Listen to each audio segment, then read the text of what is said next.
Hello, welcome to the Chronic Illness and Addictions workshop. This is the KNOW program, video 1 of 2.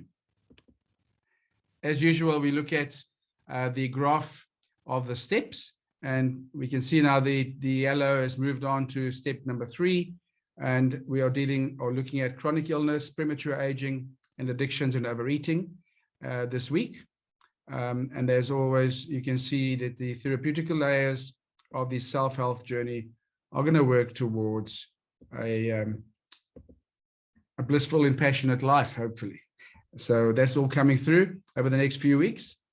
And as we look now at chronic illnesses and addictions, we start off with chronic illness. And we're going to look at causes of chronic illness, the impact on the quality of life, and on premature aging.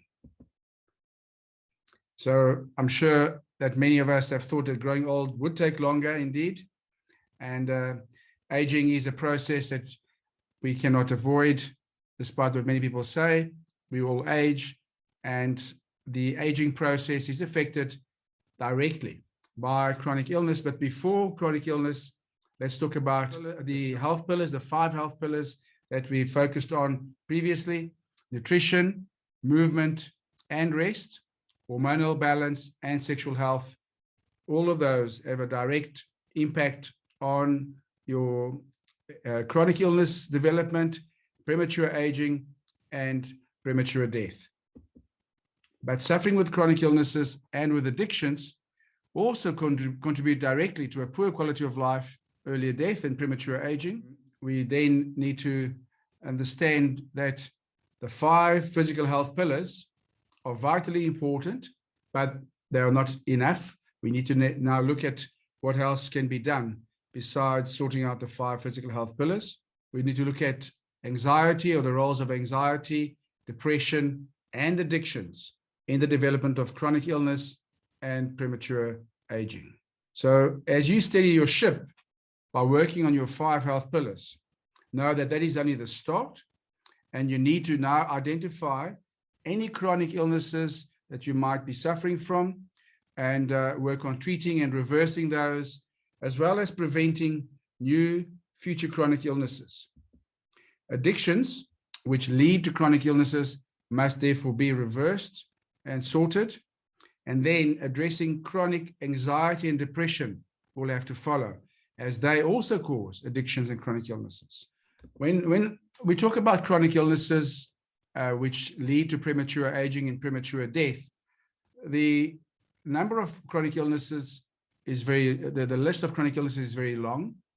As you may be aware of the common chronic illnesses that many people develop over their life, such as diabetes, hypertension, cardiovascular disease, and so on, and others such as inflammatory conditions like gout, and also autoimmune problems.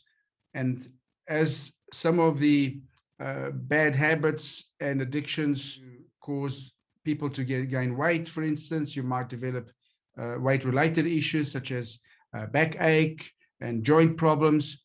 So the list of chronic illnesses is extensive, and we're not going to go and look at all of the conditions one by one, but it is important for you to get an idea that the chronic illness that you may or may not be suffering from, or may develop still, is going to play a role in affecting the quality of your life, as well as shortening your life in many cases. When we look at just in the groups of the causes of your chronic illnesses and premature aging, so lack of the 5 health pillars that you're aware of, the 5 health pillars that we've discussed before, then addictions, anxiety, and depression. Some of the effects of chronic illnesses: early death and premature aging, chronic pain, poor relationships, and just overall unhappiness with life. So one needs to know what the basic causes of chronic illnesses are, and how they then lead to premature death and an unhappy life. Once you understand that it's important to treat and reverse chronic illnesses and prevent them, then you're motivated to take action. So the next, when it comes to the action on chronic illnesses, will be how to treat and how to prevent chronic illnesses. Just remember, when you do the things in the present that you can see, you are shaping the future that you are yet to see. So in the action section on chronic illnesses, you'll be shown how to detect, treat, and prevent chronic illnesses, as well as addressing addictions if required. With that, let's keep going.